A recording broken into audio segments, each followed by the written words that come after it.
So this is a casual conversation with DJ Meph and Passalacqua at the Renaissance Center, and we're here to talk about their new album, which is Zabadai. Zebediah Summer. Zebahazy Summer. Yeah. Zachariah Summer. Zabahazy Summer. Yeah.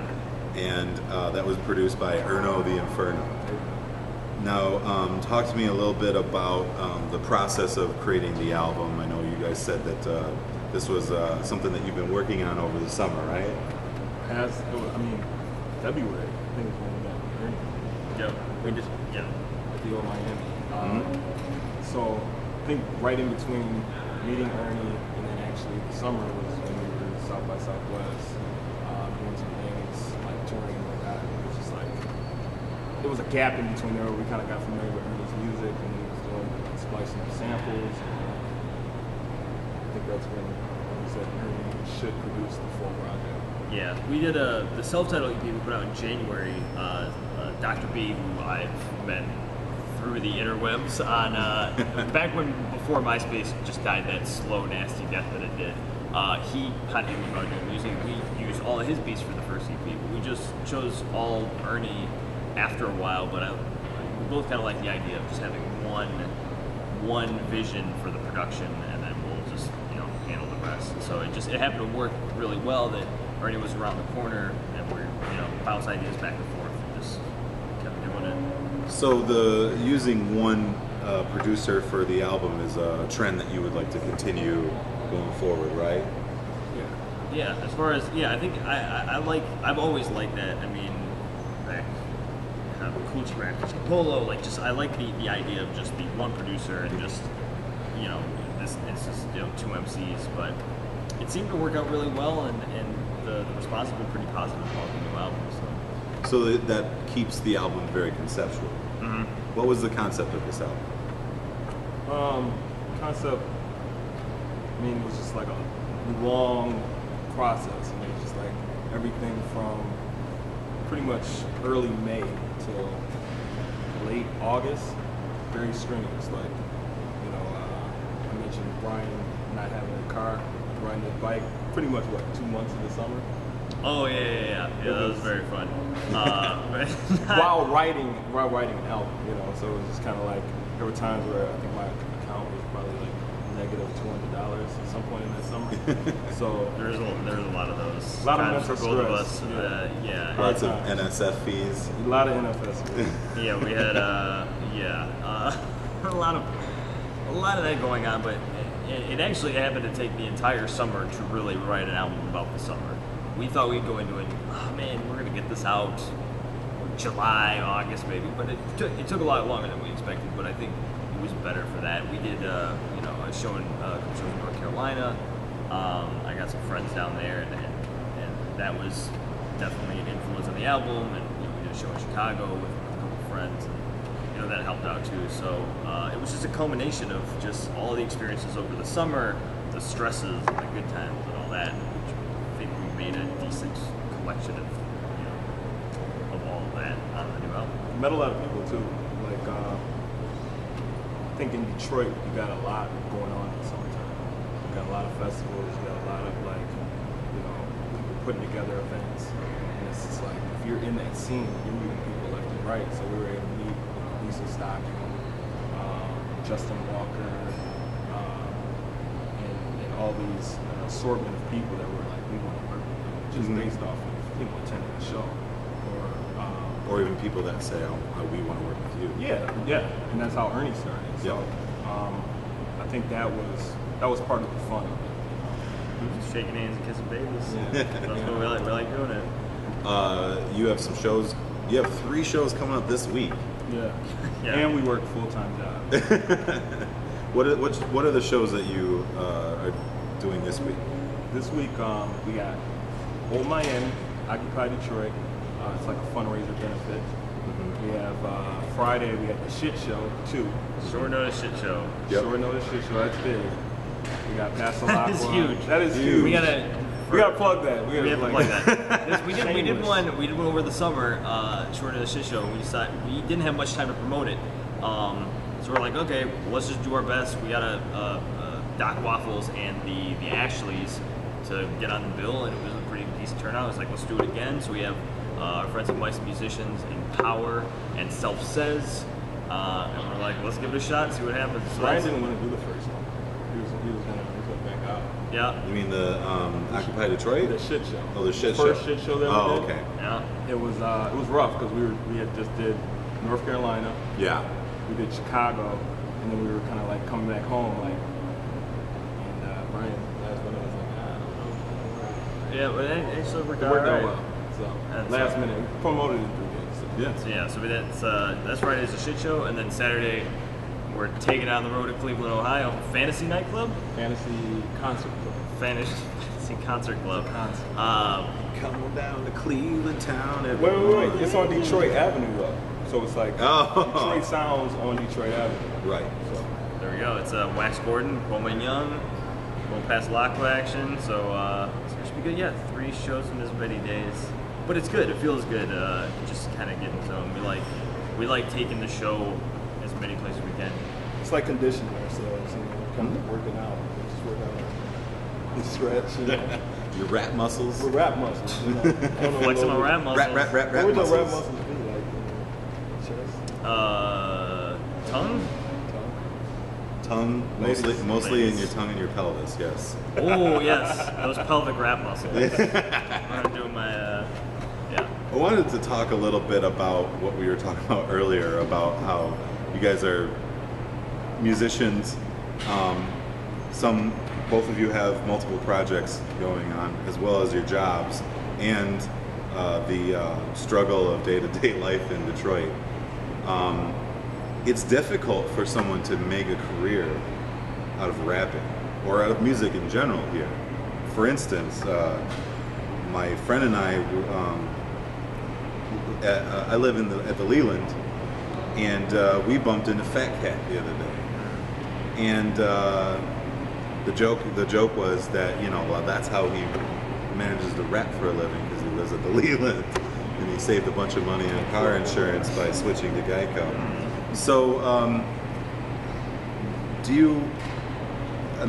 is that something that you would aspire to? Is to just do whatever it takes to be able to make music full time, or would you leave the scene to do that somewhere else, or do you just think that you'd be happy working, flipping burgers and rapping on the weekends? It's one of those things where it's just like when you got creative people, they just want to create. It's like ideally, if we were able to kind of like go on a creative lockdown and just be able to just work and write without having to deal with the everyday rigmarole, like going to work and paying bills, like that would be an ideal situation, but that's not reality. So I think for us, it's just like whatever ways we can be creative and kind of have fun and make money and kiss the babies, shake the hands, kiss the ladies, make the babies. That's all. I'm not vouching for that. I mean, that would be. Neither am I. No. That's Come all. on, That's you all want to make Brett. babies? Brett's all about making the babies. Brett, Ladies, if you want to make a baby. Ladies, I'm 24 years old. I got a lot of life. His biological clock is ticking. It's going away. come on. Time is precious. I'm turning 25 in November. He's getting old, so he needs to take off. He's got all the babies. He's waiting. It's getting me kind of. Ideally, I'd like to be. We both like to be making music full time. Right now, it's just not possible. We got bills to pay and all that. But it's kind of nice having a full time job, and sometimes you get in the motion. You get ideas while you're working, and you're just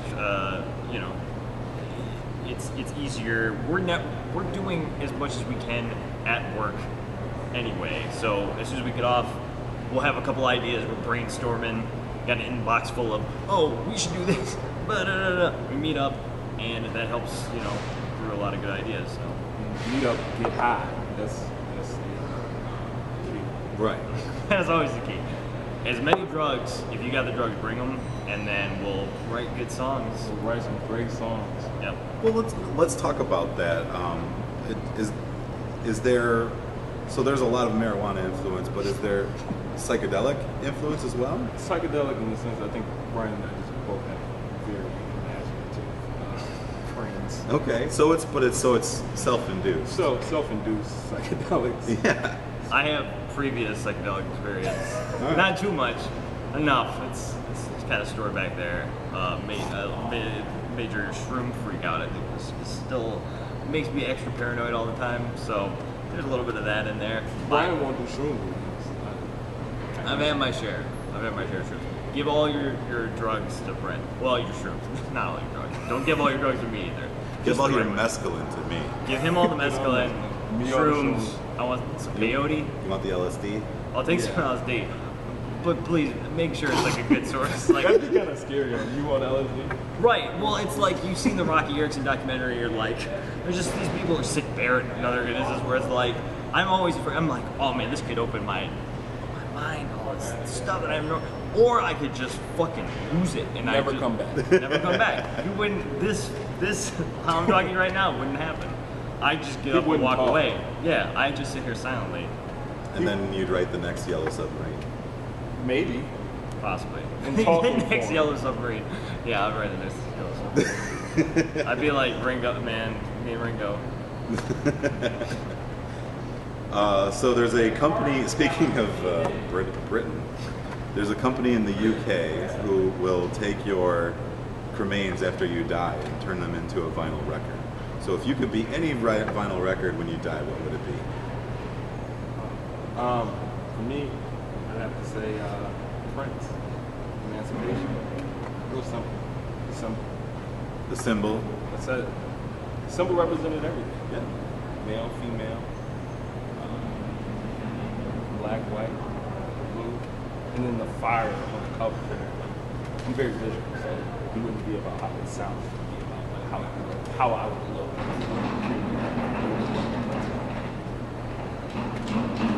Visually, Trout Mask Replica, Captain Beefheart. Now, sonically, when the question is recently closed, I was thinking sonically, and I like Roxy and Elsewhere, Zappa and the Mothers, all of his live albums have this certain.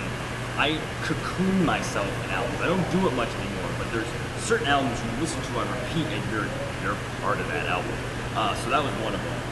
But visually, I just like the just how in your face Trout Mask Replica is. You only pick one. Captain Beefheart, Trout Mask Replica. That's my final answer. Would you like to- Sorry, Emancipation. Can't pick two. I'm sorry.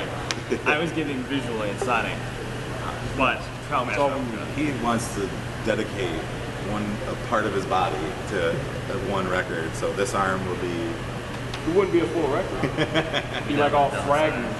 it would be all 45s. Yeah. That'd be just into 45. Let's also talk about music as a form of communication. Do you feel that there's a specific message or type of entity that you are looking to reach out to in your music? Some of the stuff that we come up with, just seems like it's like shaman, so to speak, telling these stories. A lot of people try to say like, oh, your style is so timeless. It's kind of like, no, it's just kind of just storytelling. It's like the griot, so to speak. And griots and shamans, they told these stories where it's just like people connected with them, know where they came from, and made them up. And it's just like, I think when you kind of break down what we do, as far as lyrically, I think what people gravitate to is that they enjoy being told a story, like a lullaby. So to speak.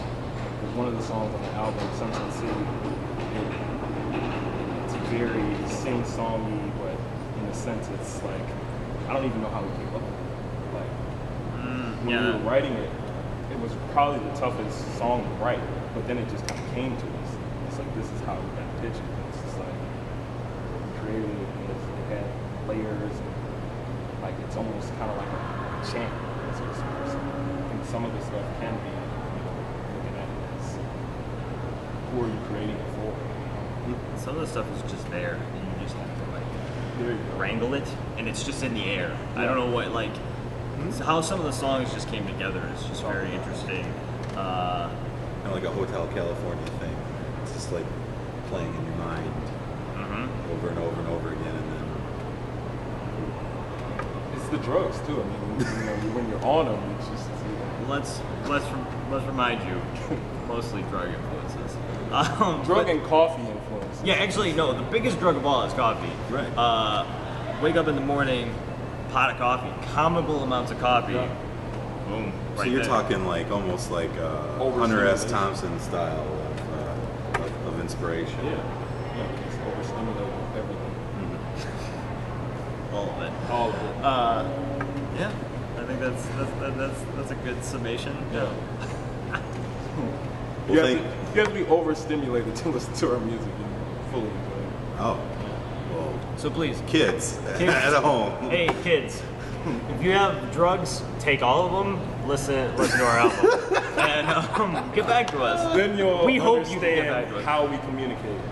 And then you communicate with us. It'll be this telekinetic. You could be a vibe. shaman. Yeah. This video is not endorsed by Barack Obama. Yeah, it's endorsed by Rick Perry. All right, thanks guys. That was a good time. Yeah, it was definitely. Thanks. Oh, by the way, I know you're gonna ask, but I was gonna say, TomandBootsy.com is you can get the new album. It's up a hazy summer. Look at this guy. So I had to jump in. Yeah, good. I'm in the center, so Good. we're right here.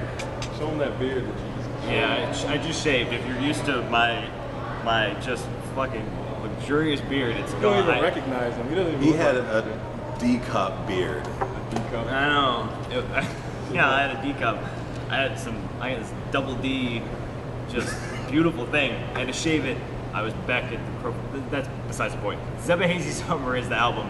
TomandBootsy.com, and we have a free EP on there and another song. And Did we talk about the shows? Yeah. we already did. Check back. If you don't remember, go back to the beginning of the video. If you've been doing too much LSD You probably and shrooms during this interview. You left the video running when you went to do the drugs, so since you're back, why don't you just check out the Welcome. shows? Welcome back. We'll see you soon. Hello. Miss Washington, why don't you understand? I said, Miss Washington, why don't you understand what I'm doing?